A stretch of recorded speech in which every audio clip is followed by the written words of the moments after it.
మిగిలిన సమయం క్రీస్తు గారి సమర్పించి అటువంటి మా పరమ తండ్రి ఆమె. ప్రియమైన దేవుని వల్ల మరొకసారి చేరువచ్చిన మీ అందరికీ వందనాలు తెలియజేసుకుంటున్నాను. ఇంతవరకు మన ఆత్మీయ తండ్రి జయశాల్ గారి ద్వారా మంచి సంగతులు మనం నేర్చుకున్నాం. మన హృదయంలో మరి ఎటువంటి ఆలోచన కలిగి మనం ఉన్నామో అనేది మన ఆత్మీయ తండ్రి జయశాల్ గారి ద్వారా మనం విన్నాము, మనం చూసాము. మన హృదయం అనేది ప్రేమైన దేవుని వల్ల దేవునికి చోటిస్తే మన ఆలోచనలు కానీ, మన తలంపులు కానీ, మన మాటలు కానీ, మన క్రియలు కానీ దేవుని సంబంధంగానే ఉంటాయి, అంటే దైవత్వంగానే ఉంటాయి. మన హృదయంలో దేవునికి చోటు ఇవ్వకపోతే మన డాడీ గారు చెప్పినట్టు ఒక సింహం గాను, ఒక పులి గాను, ఒక తేలు గాను, ఒక పాము గాను, ఒక తోడేలు గాను అటువంటి స్వభావం కలిగి అనగా అపవాది ఆలోచనలతో మనం మాట్లాడే మాట కానీ, మన ఆలోచన కానీ, మన తలంపులు కానీ, మన క్రియలు కానీ ప్రతిదీ కూడా సాతానికి లోబడి వాని ఆలోచన కలిగి ఉంటాయి. ప్రియమైన దేవుని వల్ల మరి ప్రపంచవ్యాప్తంగా ఉన్నటువంటి మనుషులందరి గురించి మనం ఆలోచన చేయగలిగితే, అనగా దేవుని వాక్యం తెలియనటువంటి వారి గురించి ఆలోచన చేస్తే వారు మాట్లాడే విధానం కానీ, వారు చూసే చూపు కానీ, వాళ్ళ నడక కానీ, వాళ్ళ తలంపులు కానీ భయంకరంగా ఉంటాయి. అంటే వాక్యం తెలిసినటువంటి మనము, సత్యంలోనికి వచ్చినటువంటి మనము వారి పరిస్థితులను బట్టి మనం ఆలోచన చేస్తే మనము చాలాసేపు వాళ్ళ దగ్గర మనం నిలబడలేము. ఎందుకంటే ఆ మాట మనం వినలేము. ఎందుకంటే ఆ మాటలన్నీ కూడా ప్రేమ దేవుని వల్ల మనము కూడా అటువంటి స్వభావం కలిగి ఉన్నాం ఒకనాడు.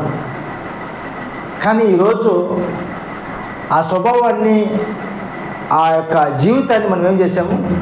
విడిచిపెట్టాము. ఎలా విడిచిపెట్టాము? బాప్తిసం ద్వారా మనం వాటిని విడిచిపెట్టేసాము. మనం కూడా అటువంటి స్వభావం కలిగి ఉన్నాం. ఒక మాట, ఒక ఆలోచన, ఒక ప్రవర్తన, ఒక క్రియ, వీటన్నిటి గురించి మనం ఆలోచన చేస్తే లోకంలో ఇప్పుడు బ్రతుకుతున్నటువంటి వారి మాదిరిగానే మనం కూడా ఒకనాడు ఉన్నాం. ఉన్నటువంటి మనము యేసుక్రీస్తు వారి మాటల ద్వారా మనం ఏం చేసాము? మాటలు విన్నాము, విశ్వసించాము, మారు మనసు అనగా బాప్తిసం అనే మారు మనసు పొందాము. బాప్తిసం అనగా మన జీవితాన్ని, అనగా మన పాత జీవితాన్ని ఏం చేసాము? మనము ఆ నేలలో పాతి పెట్టాము, సమాధి చేసాము. అంతటితో ముగించాయా అంటే ప్రేమ దేవుని వల్ల అంతటితో ముగించలేదు. పాతి పెట్టేసాము. ఆ రోజుటికి మన పాత జీవితాన్ని పాతి పెట్టామే కానీ వాటిని పూర్తిగా విడిచిపెట్టలేదు. బాగా ఆలోచన చేయండి. మనమందరం కూడా బాప్తిసం తీసుకున్నాము. బాప్తిసం తీసుకున్నప్పుడు మన పాత జీవితాన్ని, అనగా మనం చేసిన ప్రతిదీ, మన మాట, మన చూప, మన ఆలోచన, మన తలంప, ప్రతిదీ కూడా ఏం చేసాం? మనము సమాధి చేసాం, అనగా నేలలో పాతి పెట్టేశాం. అంటే నా పాత జీవితాన్ని నేనంతా కూడా పాతి పెట్టేస్తున్నాను, సమాధి చేస్తున్నాను అని చెప్పేసి మనం నిర్ణయించుకున్నాం. కొద్దిసేపు జాగ్రత్తగా దేవుడి మాటలు భయభక్తి కలిగి వినాలి. మీరు ఒకవేళ అటు ఇటు తిరుగుతూ ఒకవేళ డిస్టర్బ్ చేస్తే మరి చెప్పేదానికి మంచి ఆలోచన రాదు. మనం ఇక్కడికి వచ్చి దేవుని మాటలు వినటానికి. ప్రేమైన దేవుని వల్ల మనము బాప్తిసం ద్వారా మనం ఏం చేసాము? మన పాత జీవితాన్ని నేలలో పాతి పెట్టేశాము, సమాధి చేసాము. అంటే ఇంకా ఇక్కడ నుంచి నేను నూతన జీవితం, అంటే కొత్త జీవితాన్ని జీవిస్తామని చెప్పేసి మనం నిర్ణయించుకున్నాం.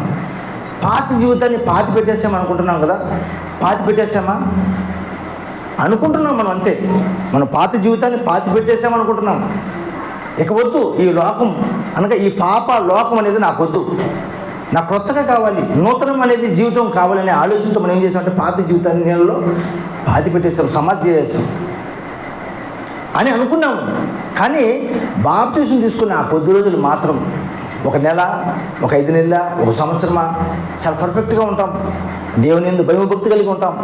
ఒక ప్రార్థన చేసే విషయంలో కానీ, ఒక పాట పాడే విషయంలో కానీ, సంఘానికి వచ్చే విషయంలో కానీ ఏదైనా కార్యక్రమాలు చేసే విషయంలో కానీ, దేవునికి ఇచ్చే విషయంలో కానీ, ప్రతి విధమైన పనుల్లో మనం ఎలా ఉంటాం తెలుసా? భయము భక్తి కలిగి ఉంటాం. ఎప్పటి వరకు? ఒక నెల, ఒక 5 నెలల, ఒక సంవత్సరమా, లేదా ఒక 2 సంవత్సరాల, లేదా ఒక 5 సంవత్సరాల, ఇలా మనం ఒక పద్ధతిగా దేవునికి అనుగుణంగా దేవునికి లోబడి ఉంటాం. ఆ తర్వాత మనము పాత జీవితంలోకి వెళ్ళిపోతూ ఉంటాం. ఒక మాట ద్వారానో, ఒక చూపు ద్వారానో, ఒక ఆలోచన ద్వారానో. అంటే క్రమక్రమంగా మనం ఏం చేస్తుంటాము? వాక్యాన్ని అనగా యేసుక్రీస్తు అని మనము బయటికి తోసేస్తుంటాం.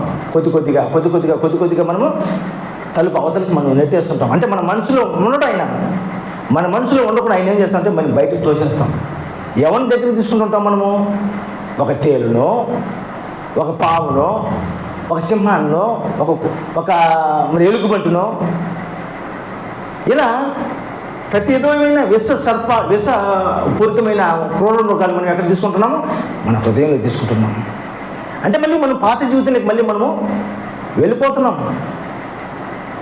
ప్రియమైన దేవుని వలన మన పాత జీవితాన్ని ఎప్పుడైతే మనం పాతి పెట్టామో, సమాధి చేశామో, నూతన జీవితాన్ని జీవించాలి.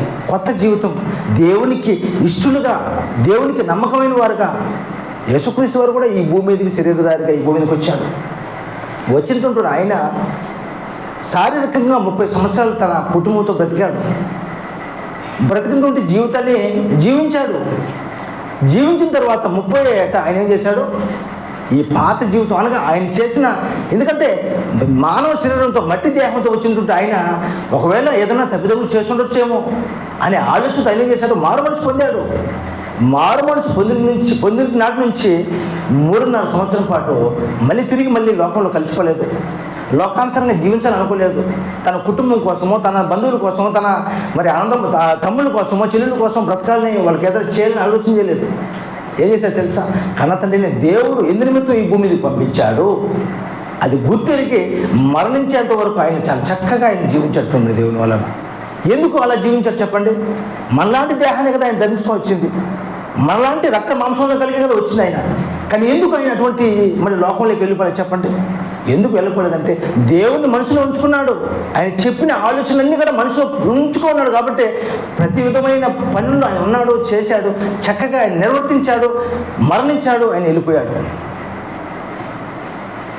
అందుకే ప్రియమైన దేవుని వల్ల మనం వాక్యం విన్నాం, విశ్వసించాం, మారు మనసు పొందినప్పుడు ఉదాహరణకు చిన్న తప్పిదములు చేస్తుంటాం. వాటన్నిటిని మళ్ళీ కంటిన్యూ చేయకూడదు. వాటన్నిటిని తెలుసుకుని మళ్ళీ ఏం తెలుసా? వాటిని దూరపరుచుకోవాలి. ఉదయాన్నే లేచాను ప్రియమైన దేవుని వలన, భయంకరమైన బూతు మాటలు వినలేకపోతున్నాం. ఎందుకు వినలేకపోతున్నాం చెప్పండి? దేవుని మాటలు మన హృదయంలో ఉన్నప్పుడు, సత్యం అనేది మన హృదయంలో ఉన్నప్పుడు, ఆ చెడు అనేది మనం వింటున్నప్పుడు అది అసహ్యం అయిపోతుంది. అనిపిస్తుంది. అవి మనకు మరి ఏమనిపిస్తుంది? అలర్జీగా ఉంటుంది. సత్యం ఎప్పుడైతే మనం లేనప్పుడు మన హృదయంలో అటువంటి మాటలు మనకు ఇనుసొంపుగా ఉంటాయి. ఇంకా వినాలనిపిస్తుంది, ఇంకా దగ్గరికి పోవాలనిపిస్తుంది. ప్రియమైన దేవుని లోకం ఎలా ఉంది తెలుసా? భయంకరంగా ఉంది. ఎటువైపు చూసినా ఎలా ఉంది తెలుసా? భయంకరంగా ఉంది. భయంకరంగా మీరు చూస్తున్నారో లేదో తెలియదు కానీ భయంకరంగా ఉంది. ఒకనాడు సొదొమ గొమొర్రా పట్టణం ఏ విధంగా అయితే దేవుని దృష్టికి భయంకరంగా పాపం చేసి ఉందో అటువంటి స్థితిలోకి వెళ్ళిపోయినది ఈరోజు లోకం. అందుకే పంటలు పండటం లేదు, భూమి నిస్సారం అయిపోయింది, సారం లేదు. అందుకే మనిషి హృదయాలు ఏమైపోయింది తెలుసా? భయంకరమైన క్రూర మృగాలుగా తయారైపోయిన మనుషులు. అందుకే క్రైస్తవులుగా, దేవుని నమ్ముకున్న వారుగా, దేవుని మాటలు తెలుసుకున్న వారుగా, సత్యంలోకి వచ్చిన వారుగా, సత్యాన్ని అనుసరించిన వారుగా మనం ఎలా ఉన్నా తెలుసా? మన హృదయాన్ని ఏం చేయాలి తెలుసా? ఇటువంటి కల్మషం లేకుండా, ఇటువంటి కుళ్ళు, అసూయ, స్వార్థం, ద్వేషం లేకుండా దాన్ని చక్కగా ఉంచుకోవాలి. దేన్ని బట్టి అంటే వాక్యాన్ని బట్టి. యేసుక్రీస్తు వారికి మనము మన హృదయంలో చోటు ఇవ్వాలి. అటువంటి మాటలు ఈరోజు మనకు మన ఆత్మీయతని చేశారు కాబట్టి తెలియపరిచారు. ఇక మీదటైనా మన మనసులు మార్చుకొని జాగ్రత్త కలిగి భ్రష్టుల్ని మనం మన మనసులో ఉంచుకోకుండా మనం దూరంగా తరుముకొట్టి జాగ్రత్త కలిగి మనం ఉండాలని కోరుకుంటూ మంచి సంగతులు తెలియపరిచినటువంటి మన ఆత్మీయతని చేశారు గారికి ప్రత్యేకమైన ధన్యవాదాలు తెలియజేసుకుంటూ మన వాక్యంలోకి వెళ్దాం. పరదేశంలో ఉన్నవారు భూ సంబంధమైన ఆలోచనలు ఉంటాయా? పరదేశంలో ఉన్నవారు భూ సంబంధమైన ఆలోచనలు ఉంటాయా? అనే అంశం గురించి మనం ఈరోజు తెలుసుకుందాం. ప్రియమైన దేవుని వలన క్రైస్తవులుగా మొదటిగా క్రైస్తవులుగా ఉన్నటువంటి మన గురించి ఆలోచన చేసుకునే ముందు, మనం ఏ స్థితిలో ఉన్నా ముందు, వాక్యంలోకి రాకముందు, క్రైస్తవ్యాన్ని స్వీకరించక ముందు మనం ఎలా ఉన్నాము, ఏ పరిస్థితుల్లో ఉన్నామని మనం ఆలోచించగలిగితే మనం అందరం కూడా పాపులుగా ఉన్నాము. దేవునికి పనికి రాని వారుగా ఉన్నాము, అనగా అన్యులుగా ఉన్నాము. అన్యులుగా ఉన్నటువంటి మనము, దేవునికి పనికిరాని వారుగా ఉన్నటువంటి మనము అపరాధముల చేత పాపముల చేత సచ్చిన వారిగా ఉండగా మనము వాక్యం ద్వారా విన్నాము, విశ్వసించాము, మారుమనసు పొందాము, బాప్తిస్మం తీసుకున్నాము, సంఘంలో చేర్చబడ్డాము.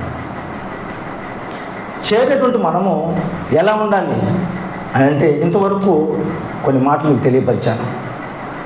యథార్థంగా ఉండాలి, నీతిగా ఉండాలి, పరిశుద్ధంగా ఉండాలి. యేసుక్రీస్తు వారిలాగా మనం ఈ భూమి మీద బ్రతకాలి. ఆ విధంగా మనం బ్రతికినప్పుడు మనం మరణిస్తాం. బాగా ఆలోచన చేయండి, కొద్దిసేపు చెప్పి నేను ముగిస్తాను. అలా నీతిగా బ్రతుకుంటుంటే మనం మరణించిన తర్వాత ఎక్కడికి వెళ్తాము? పాతాళానికి వెళ్తాము. పాతాళం అనగా పరలోకము, దేవుడున్న లోకము. భూలోకము మనుషులుగా మనమున్న లోకము. పాతాళము మరణించిన వారు వెళ్ళే లోకం. ఆ పాతాళంలో 2 ప్రదేశాలు ఉంటాయి. ఒకటి నెమ్మది పొందు స్థలము, 2 వేదన కలిగిన స్థలము. పాతాళానికి మరణించిన వాళ్ళందరూ కూడా పాతాళానికి వెళ్తారు. పాతాళానికి వెళ్ళినప్పుడు అక్కడ 2 ప్రదేశాలు ఉంటాయి. ఒకటి నెమ్మది పొందు స్థలము, 2 వేదన కలిగిన స్థలము. ఈ రెండింటికి మధ్య ఒక పెద్ద అగాధం అనేది ఉంటుంది. నీతిమంతులు వేదన స్థలానికి వెళ్ళలేరు, వేదన కలిగిన స్థలంలో ఉన్నటువంటి వారు నీతిమంతులు ఉన్న చోటికి వెళ్ళలేరు. ఇప్పుడు మనం అంశం ఏదంటే, పరదేశంలో ఉన్న వారికి భూ సంబంధమైన ఆలోచనలు ఉంటాయా అనే దాని గురించి మనం ఆలోచన చేస్తాం. మనము దేవుని గురించి చక్కగా బ్రతికి మనం మరణించిన తర్వాత ఎక్కడికి వెళ్తాము? పాతాళానికి వెళ్తాము. నెమ్మది పొందు స్థలానికి అనగా పరదేశికి మనము వెళ్తాము.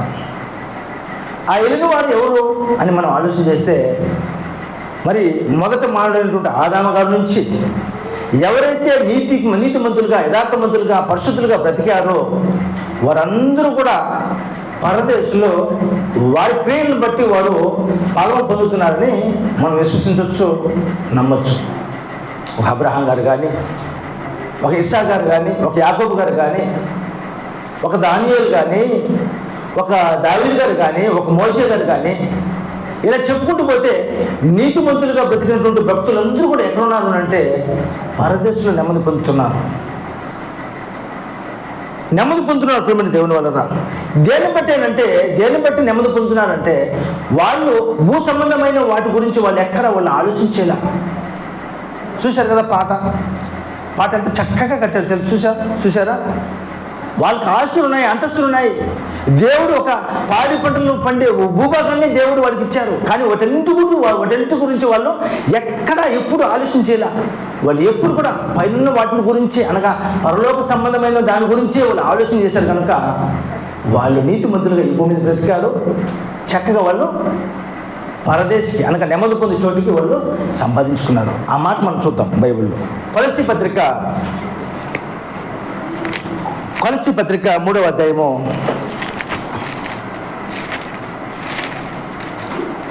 3వ అధ్యాయం మొదటి నుంచి చూద్దాం. మీరు క్రీస్తుతో కూడా మీరు క్రీస్తుతో కూడా లేపబడిన వారైతే పైనున్న వాటినే వెదుకుడి. అక్కడ క్రీస్తు దేవుని కుడి పార్శ్వమున కూర్చుండి ఉన్నాడు. చూడమా, మీరు క్రీస్తుతో కూడా లేపబడిన వారైతే పైనున్న వాటిని వెదుకుడి. అక్కడ క్రీస్తు దేవుని కుడి పార్శ్వమున కూర్చుండి ఉన్నాడు. పైనున్న వాటి మీదనే గాని భూ సంబంధమైన వాటి మీద మనస్సు పెట్టుకొనకుడి.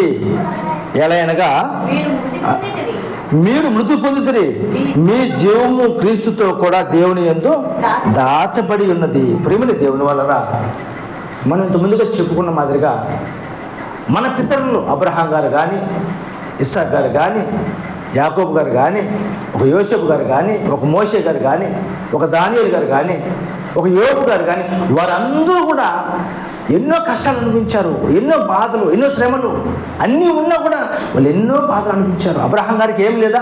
అన్నీ ఉన్నాయి. కానీ దేవుడు చెప్పిన చోటుకల్లా ఆయన ఆ ఎడారి ప్రాంతం చూడలేదు, నీళ్లు లేని చోటుకి వెళ్ళాడు. ప్రతి చోటుకి ఆయన ఎక్కడ చెప్తే అక్కడికల్లా వెళ్ళాడు. దేవుడు చెప్పిన ప్రకారంగా ఆయన నడుచుకున్నాడు కనుక ఆయన ఎన్నో కష్టాలు అనుభవించాడు ఈ భూమి మీద. అలా భక్తులందరూ కూడా, నీతిమంతులందరూ కూడా ఎన్నో కష్టాలు అనుభవించారు. దేని బట్టి ఆలోచన చేశారు చెప్పండి? వాళ్ళు ఎప్పుడు కూడా వాళ్ళు ఈ భూమి మీద ఉన్నటువంటి ఈ భూ సంబంధమైన, మరి ఈ శరీర సంబంధమైన ఆలోచనలు వాళ్ళు బ్రతకలేదు దేవుని వలన. ఎక్కడ ఆలోచించేలా వాళ్ళకి ఎన్నో ఉన్నా కూడా పెద్ద పెద్ద బిల్డింగ్లు కట్టుకోవాలి.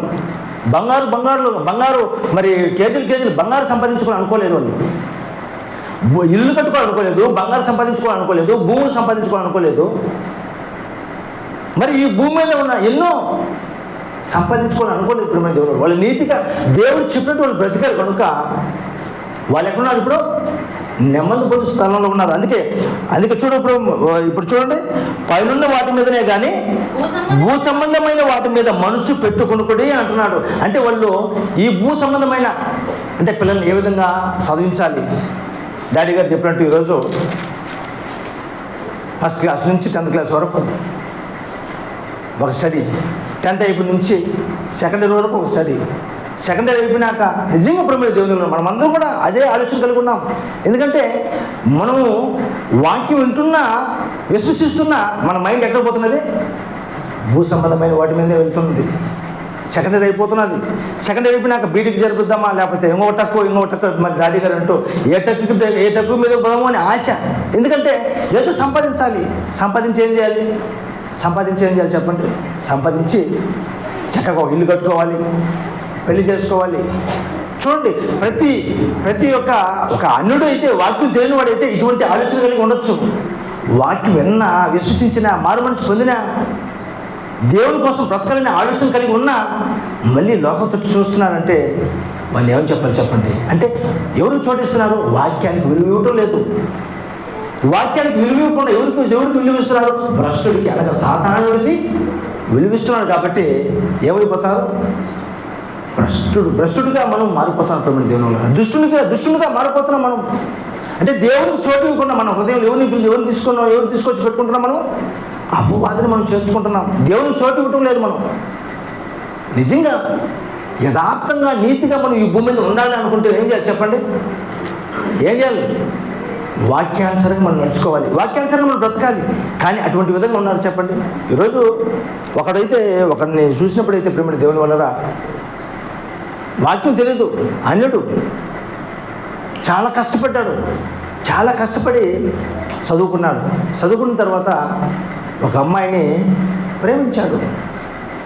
ప్రేమించి ఆ అమ్మాయి వాళ్ళు ఏదో కొంచెం ఉన్నతంగా ఉన్నవాళ్ళు, ఉన్నతంగా అంటే ఏమి గొప్ప వాళ్ళేం కాదు, అంటే వాళ్ళు చదువుకొని కొంచెం మెరిట్గా ఉన్నారు.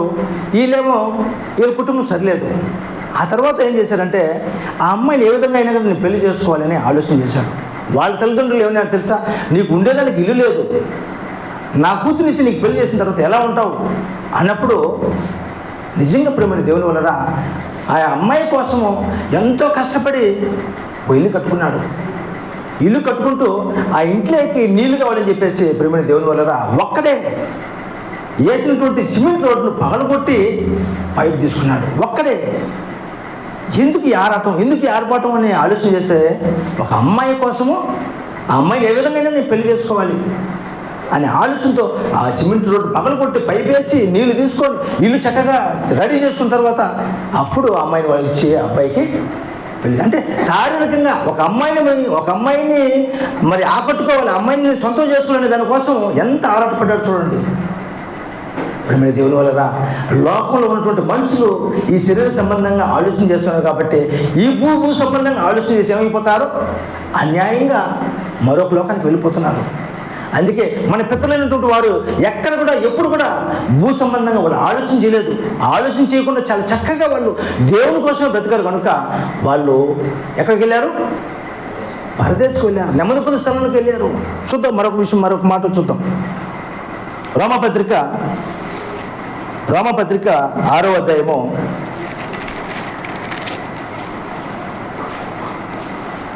2వ వచనం చూద్దాం. 2వ వచనం నుంచి, రోమపత్రిక 6వ అధ్యాయము 2వ వచనం నుంచి.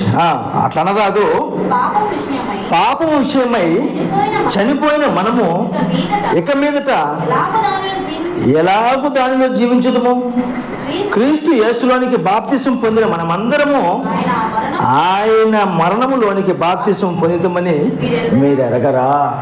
చూడండి ప్రియమైన దేవుని వలన, పాపం విషయమై చనిపోయిన మనము, బాగా ఆలోచించండి, పాపం విషయమై చనిపోయిన మనము, పాపము విషయమై చనిపోయిన మనము ఇక మీదట ఎలాగూ దానిలో జీవించదము. మనము లోకంలో ఉన్నాం. ఒకనాడు పాపముల చేత, అపరాధముల చేత చచ్చిపోయినటువంటి మనము ఏమైపోయినాము? చనిపోయిన మనము క్రీస్తు యేసులోనికి, అంటే వాక్యం విన్నాము, విశ్వసించాము, మారు మనసు పొందాము. అదే చెప్తున్నది, క్రీస్తు యేసులోనికి బాప్తిసం పొందిన మనం అందరము ఆయన మరణంలోనికి బాప్తిసము పొందుతామని మీరు ఎరగరా? అంటే మారు మనసు పొందాం ప్రేమ దేవుని వలన. మారు మనసు పొందిన తర్వాత ఇంకా కొంచెం ముందుకు పోయి మనం ఆలోచించగలిగితే, మారు మనసు పొందిన తర్వాత మనం ఎలా ఉండాలి తెలుసా? యథార్థంగా ఉండాలి, నీతిగా ఉండాలి, పరిశుద్ధంగా ఉండాలి. సరేనా? ఎలా ఉండాలి చెప్పండి? పాపం విషయమై చనిపోయిన మనము ఇక మీదట ఎలాగో దానిలో జీవించుదుము, క్రీస్తు యేసులోనికి బాప్తిసం పొందిన మనం అందరము ఆయన మరణంలోనికి బాప్తిసం పొందుతామని మీరు ఎరగరా అంటున్నాడు. అంటే అపరాధం చేత, పాపం చేత మనము సచ్చిన వారుగా ఉన్నాము. ఉన్నటువంటి మనము క్రీస్తు యొక్క మాటలు విన్నాము, విశ్వసించాము, మారు మనసు పొందాము, సంఘంలో చేర్చబడ్డాము. చేర్చబడిన తర్వాత మనం ఎలా ఉండాలి? ఒక అబ్రహాం గారి లాగా ఉండాలి, ఒక యోసేపు గారి లాగా ఉండాలి, ఒక యోబు గారి లాగా ఉండాలి. అంటే యథార్థంగా, నీతిగా ఉండాలి. ఆ విధంగా బ్రతికితే మనం ఎక్కడికి వెళ్తాము? ఎక్కడికి వెళ్తాం? నెమ్మది పొందు స్థలానికి వెళ్తాం, పరదేశికి వెళ్తాం. మరి ఈ పరదేశికి వెళ్ళిన వారి గురించి కానీ, లేదా వేరే స్థలంకు వెళ్ళిన వారి గురించి మనం ఒకసారి ఆలోచన చేస్తే, లూకాసు వార్త 16వ అధ్యాయము, లూకాసు వార్త 16వ అధ్యాయము మనందరికీ తెలుసు. లాజరు, ధనవంతుడనే వారిద్దరి గురించి 16వ అధ్యాయం 25వ వచనం. అందుకు అబ్రహాము, కుమారుడా, నీవు నీ జీవిత కాలమందు నీకిష్టమైనట్టు సుఖము అనుభవించితివి, అలాగుననే లాజరు కష్టము అనుభవించినని జ్ఞాపకము చేసుకొనుము. ఇప్పుడైతే వాడు ఇక్కడ నెమ్మది పొందుచున్నాడు, నీవు యాతన పడుచున్నావు. చూడప్పుడు మీరు దేవుని వలన, ధనవంతుడు లాజరు అనే వ్యక్తులు ఇద్దరు కూడా భూమి మీద ఉన్నప్పుడు, ధనవంతుడు ఎలా బ్రతికాడు? తనకిష్టం వచ్చినట్లు, తనకు నచ్చినట్లు బ్రతికాడు. అంటే చక్కగా తినటము, త్రాగటము, కట్టుకోవటము, తిరగటము. అంటే ఆయన ఆనందంగా ఈ భూమి మీద ఎలా బ్రతకాలో అలా బ్రతికాడు. అలానే లాజరు గారు తనకిష్టం వచ్చినట్లు, తనకు నచ్చినట్లు బ్రతకలేదు. లాజరు గారు ముందుగా మరణించాడు. మరణించిన తర్వాత ఎక్కడికి వెళ్ళాడు? అబ్రహాం గారు రొమ్మున ఆనుకున్నట్టుకు కొనుక్కోబడును అన్నాడు. అంటే దేవదూతల ద్వారా ఏం చేశాడు? ఆయన్ను దేవదూతల ద్వారా ఆయన పరదేశికి, నెమ్మది పొందే స్థలానికి ఆయన చేరుకున్నాడు. ఆ తర్వాత ధనవంతుడైన ఆయన వ్యక్తి మరణించాడు. ఎక్కడికి వెళ్ళాడు? వేదనకరమైన స్థలానికి. అంటే నెమ్మది పొందే స్థలములో ఎవరున్నారు?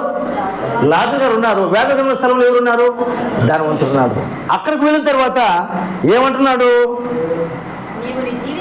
నీ జీవిత కాలమందు నీకిష్టమైనట్టు సుఖము అనుభవించితివి, అలాగనే లాజరు కష్టం అనుభవించినని జ్ఞాపకము చేసుకున్నాము. ఇప్పుడైతే వాడు ఇక్కడ నెమ్మది పొందుచున్నాడు, నీవు వేతన పడుచున్నావు. ప్రియమైన దేవుని వలన ఒక విషయం గురించి మీరు ఆలోచించేది, మన పాట ఏది? పరదేశంలో ఉన్న వారికి భూ సంబంధమైన ఆలోచనలు ఉంటాయా?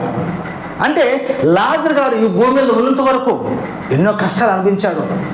కనీసం రొట్టె ముక్కలు కూడా లేకుండా పరిస్థితులు ఏర్పడింది. అంటే కుక్కలు వచ్చి కురుపులు నాపుతున్నాయి. అంటే ధనవంతులు తిన్నటువంటి ఆ రొట్టె ముక్కలు బయట పారేస్తే ఆ రొట్టె ముక్కలు ఏరుకోవచ్చి తినే పరిస్థితి. అంత కష్టం అనిపించాడు. అంత కష్టం అనిపించిన తర్వాత ఈ భూమి మీదనే ఆయన కష్టం అనిపించాడు. మరణించిన తర్వాత ఆయన ఎక్కడికి వెళ్ళాడు? పరదేశికి, నెమ్మది పొందే స్థలానికి వెళ్ళాడు. అక్కడికి వెళ్ళిన తర్వాత ఏ ఆలోచనలు ఉండవా అని అంటే ఉండవు. ప్రేమ దేవుని వలన ఉండవు. ఎలా ఉండవని చెప్తున్నారు? అని అంటే మరి ధనవంతుడు కూడా ప్రేమ దేవుని వల్ల ధనవంతుడు 27వ వచనంలో ఏమంటున్నాడు ధనవంతుడు? అప్పుడు తండ్రి, అలాగైతే నాకు 5 సహోదరులు ఉన్నారు. అంటే ఆలోచన ఉండవా అంటే ప్రేమ దేవుని వల్ల ఈ భూ సంబంధంగా మనం ఒకవేళ ఆలోచన కలిగి ఉంటే ఆలోచన ఉండొచ్చు. కానీ ఇక్కడ నీతిగా బ్రతికి ఇక్కడ దేవుని కోసం బ్రతికిన వారు నెమ్మది పొంది స్థలంలోకి వెళ్ళిన తర్వాత అక్కడ ఆలోచన ఉండవు. ముందు మనకు అర్థం అవుతుంది, అక్కడ ఆలోచన రావు. చూద్దాం. చాలమ్మా. ఇప్పుడు ప్రసంగి గ్రంథము 9వ అధ్యాయము, ప్రసంగి గ్రంథము 9వ అధ్యాయము 5వ వచనం చూద్దాం.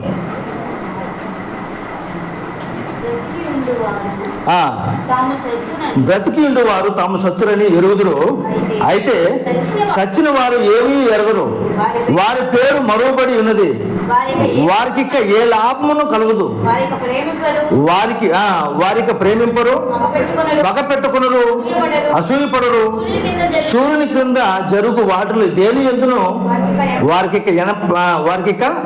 నెప్పటికీ వంతు లేదు. ప్రేమ దేవుని వల్ల ఇక్కడ ఏం చెప్తున్నారు? ప్రేమ దేవుని వల్ల బ్రతికిండు వారు తాము సత్తురని ఎరుగుదురు, అయితే సచ్చిన వారు ఏమీ ఎరుగురు అంటున్నారు. ఇక్కడ సచ్చిన వారు ఏమీ ఎరగరు, వారి పేరు మరువబడి ఉన్నది. కానీ అక్కడ ధనవంతుడు నాకు 5 సహోదరులు ఉన్నారు అంటున్నాడు కదా. బాగా ఆలోచన చేయండి. నాకు 5 సహోదరులు అంటే అతను భూ సంబంధంగా ఆయన పక్కకు అతను భూ సంబంధంగా ఆయన ఆలోచన చేశాడు. ఆ మాట గుర్తున్నది. అంటే నాకు 5 సహోదరులు ఉన్నారు, నాకు 5 సహోదరులు ఉన్నారు, వాళ్ళు ఒకవేళ అన్యాయంగా మరి నరకానికి వస్తారేమో అని ఆ మాట గుర్తున్నది. కానీ ఇప్పుడు మీరు దేవుడు మరణించిన తర్వాత అక్కడికి వెళ్ళిన తర్వాత మర్చిపోతారు. ఒక భూ సంబంధంగా ఒకవేళ బ్రతికితే ఒకవేళ జ్ఞాపకం ఉండొచ్చేమో, కానీ పరదేశికి పోయిన తర్వాత జ్ఞాపకం ఉండదు. పరదేశికి పోయిన తర్వాత ఏ ఆలోచన ఉండదు.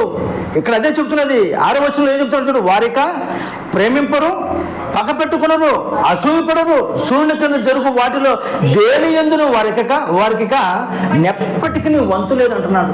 ఏది గుర్తున్నది ప్రేమ దేవుని వల్ల? ఉదాహరణకు నేను ఉన్నాను అనుకోండి, ఒకవేళ నేను దేవుని కోసం చక్కగా ఆలోచన చేసి దేవుని ఇష్టానుసారంగా నేను బ్రతికి నేను మరణించాను అనుకోండి. నేను మరణించిన తర్వాత ఒరే నా పెద్ద కొడుకు ఏం చేస్తుంటాడో, లేకపోతే నా రెండో కొడుకు ఏం చేస్తుంటాడో, నా భార్య ఏం చేస్తుంటాడో, లేకపోతే నేను కట్టుకుని ఇల్లు ఎత్తిపోతాదో, ఇటువంటి ఆలోచన ఉండవు. మరిచిపోతాం అంటే ప్రేమ దేవుని వల్ల మర్చిపోతాం. నెమ్మది పొందిన స్థలానికి వెళ్ళినప్పుడు, విశ్రాంతిలోకి వెళ్ళినప్పుడు ఖచ్చితంగా మనం మర్చిపోతాం ప్రేమ దేవుని. చూద్దాం, ముందుకు పోయి ఆలోచన చేద్దాం. ఎబ్రీ పత్రిక 4వ అధ్యాయము, ఎబ్రీ పత్రిక 4వ అధ్యాయము 9వ వచనం చూద్దాం. 9వ వచనం నుంచి. కాబట్టి దేవుని ప్రజలకు విశ్రాంతి నిలిచి ఉన్నది. ఎందుకనగా దేవుడు తన కార్యములను ముగించి విశ్రమించే ప్రకారము ఆయన యొక్క విశ్రాంతిలో ప్రవేశించిన వాడు కూడా తన కార్యమును ముగించి విశ్రమించును. చూడండి ప్రేమ దేవుని వల్ల 11వ వచనం. కాబట్టి అవిధేయత వలన వారు పడిపోయినట్లుగా మనలో ఎవరునూ పడిపోకుండా ఆ విశ్రాంతిలో ప్రవేశించుటకు జాగ్రత్త పడదాము. ఒకవేళ మనం ఈ భూమి మీద దేవునికి విరుద్ధంగా వ్యతిరేకంగా ఒకవేళ మనం బ్రతికితే, అదే చెప్తున్నారు 11వ వచనంలో. ఏం చెప్తారు 11వ వచనంలో?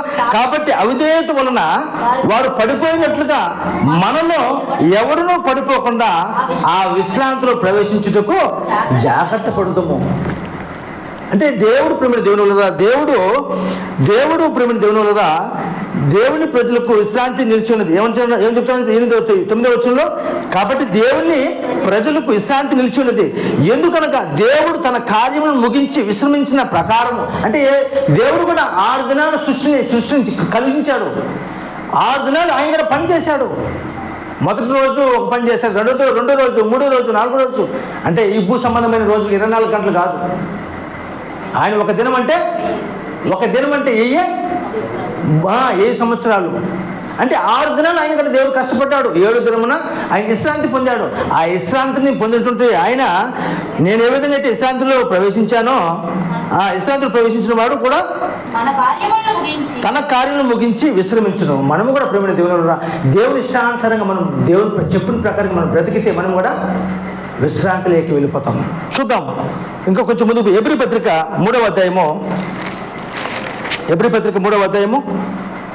18-19 వచ్చాను చూద్దాం. తన విశ్రాంతిలో ప్రవేశింపరని ఎవరిని గూర్చి ప్రమాణం చేసెను? అవుదేలైన వారిని గూర్చే కదా. కాగా అవిశ్వాసము చేతనే వారు ప్రవేశింపలేకపోయారని గ్రహించుచున్నాము. ప్రియమైన దేవుని వలన అవిధేయులైన వారు, దేవుని మాటను మీరినట్టు వారు, దేవుని మాటను ధిక్కరించిన వారు ఎక్కడికి వెళ్ళిపోతారు? వేదన స్థలానికి వెళ్ళిపోతారు. ఇక్కడ ఏం చెప్తున్నాడు? తన విశ్రాంతిలో ప్రవేశింపరని ఎవరిని గురించి ప్రమాణం చేసును? అవిధేయులైన వారిని గూర్చే కదా. కాగా విశ్వాసం చేతనే వారు ప్రవేశింపలేక పోయిరని గ్రహించుచున్నాము. అంటే అవిధేయులైన వారు, దేవుని మాటను ధిక్కరించిన వారు మరి వేదన స్థలానికి వెళ్తారు.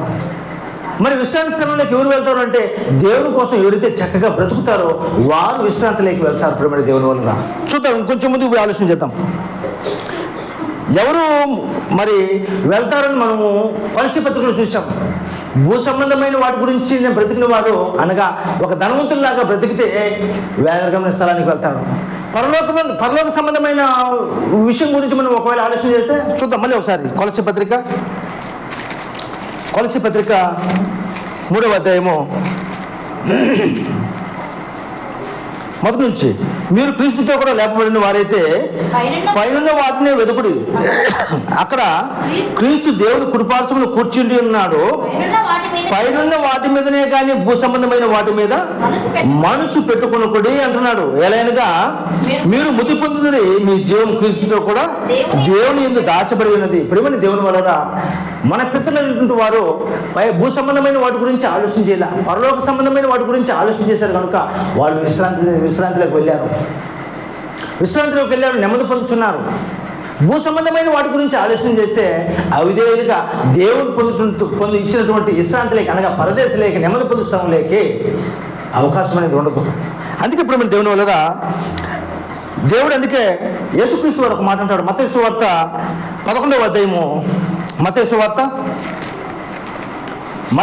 11వ అధ్యాయము 28వ వచనం. మత్తయి సువార్త 11వ అధ్యాయం 28వ వచనం. ప్రయాసపడి భారం మోసుకొనిచున్న సమస్త జనులారా నా యొద్దకు రండి, నేను మీకు విశ్రాంతి కలుగజేతును అంటున్నాడు. అందుకే ఎందుకన్నాడు? ఊరికే అన్నది ప్రియమైన దేవుడు యేసుక్రీస్తు వారు ప్రయాసంతో భూమి మీద ఎంతో కష్టపడుతున్నారు, ఎంతో వేదన పడుతున్నారు. కానీ దేనికోసం కష్టపడుతున్నారు? దేనికోసం కష్టపడుతున్నారు అంటే ఈ దేహం కోసమే, ఈ శరీర సంబంధం, ఈ శరీర సుఖాల కోసమే మనిషి కష్టపడుతున్నాడు. ఎందుకు కష్టపడతాడు చెప్పండి? చిన్ననాటి నుంచి ఒక బిడ్డ చదువుతున్నాడు. ఎందుకు చదువుతున్నాడు? వాడు చక్కగా చదవాలి, చదివి అన్నింటిలో పాస్ అవుతూ మరి చదువును ముగించుకోవాలి. ముగించిన తర్వాత ఉద్యోగం సంపాదించుకున్న తర్వాత చక్కగా పెళ్లి చేసుకోవాలి, ఇల్లు కట్టుకోవాలి, ఆస్తులు సంపాదించుకోవాలి. అంటే మళ్ళీ వాళ్ళ బిడ్డలు కనాలి, ఆ బిడ్డలు మళ్ళీ చదివించాలి. ఇలా జీవితాన్నంతా కూడా ఏం చేస్తానంటే ప్రియమైన దేవుని మనిషి కష్టము అంటే ఈ శరీర సంబంధమైన కష్టంతోనే మునిగిపోతున్నాడు. అందుకే ఈ విధంగా బ్రతుకుతున్నారు. కాబట్టి యేసుక్రీస్తు వారు ఏం చెప్తున్నాడు? ప్రయాసపడు భారం ఏమంటున్నాడు?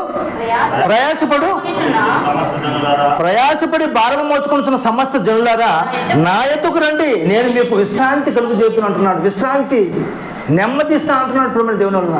ఎవరు ఆ విశ్రాంతి కోసము, ఆ నెమ్మది కోసం ఎదురు చూస్తారు చెప్పండి? భూమి మీదకి వచ్చిన ప్రతి మనిషి కూడా ప్రియమైన దేవుని వలన వాక్యం తెలియనివాడు అదే ఆలోచన ఉన్నాడు, వాక్యం తెలిసిన వాడు కూడా అదే ఆలోచన కలిగి బతుకుతున్నాడు, బతుకుతున్నాడు.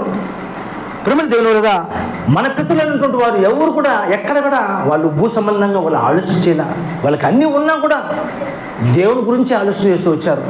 దేవుణ్ణే వాళ్ళ హృదయంలో పెట్టుకుని ఆలోచన చేస్తూ వచ్చారు. అందుకే ఈరోజు విశ్రాంతి స్థలంలో వాళ్ళు నెమ్మది పొందుతున్నారు. మన ఆత్మీయులు జాన్సన్ విక్టర్ గారు మరణించాడు. ఆయన మరణించిన తర్వాత ప్రియమైన దేవుని వల్ల ఆయన నా భార్య ఏం చేస్తుంటుందో, నా కూతురికి నెల మరి 6 నెలలకు ఒకసారి బ్లడ్ ఎక్కించాలి, ఆ బిడ్డకి మరి డబ్బులు ఎలా వస్తున్నాయో, నా కొడుకుని ఏం చదివిస్తున్నారు, నేను పెట్టుకుంటూ ఉంటే ఆ స్టూడియో ఎలా ఉందో ఇటువంటి ఏ ఆలోచనలు ఉండవు ప్రియమైన దేవుని వల్ల. ఇటువంటి ఏమి ఉండవు. విశ్రాంతిలోకి వెళ్ళిన తర్వాత విశ్రాంతి ఎందుకు ఇస్తారు చెప్పండి? పని ముగించుకున్నారు కాబట్టి ఆయన విశ్రాంతిలోకి చేరుకున్నాడు. విశ్రాంతిలో చేరుకున్నాడు, నెమ్మది పొందుతున్నాడు. భార్య గురించి ఆలోచన చేయడు, బిడ్డల గురించి ఆలోచన చేయడు, కుటుంబం గురించి ఆలోచన చేయరు, కట్టుకుని ఇల్లు గురించి ఆలోచన చేయరు, దేని గురించి ఆలోచన అన్నీ మర్చిపోతారు ప్రియమైన దేవుని వల్ల. విశ్రాంతిలోకి వెళ్ళిపోయిన తర్వాత అన్నీ మర్చిపోతారు. భూమి మీద ఏది కూడా మనకు ఆలోచన అనేది ఉండదు.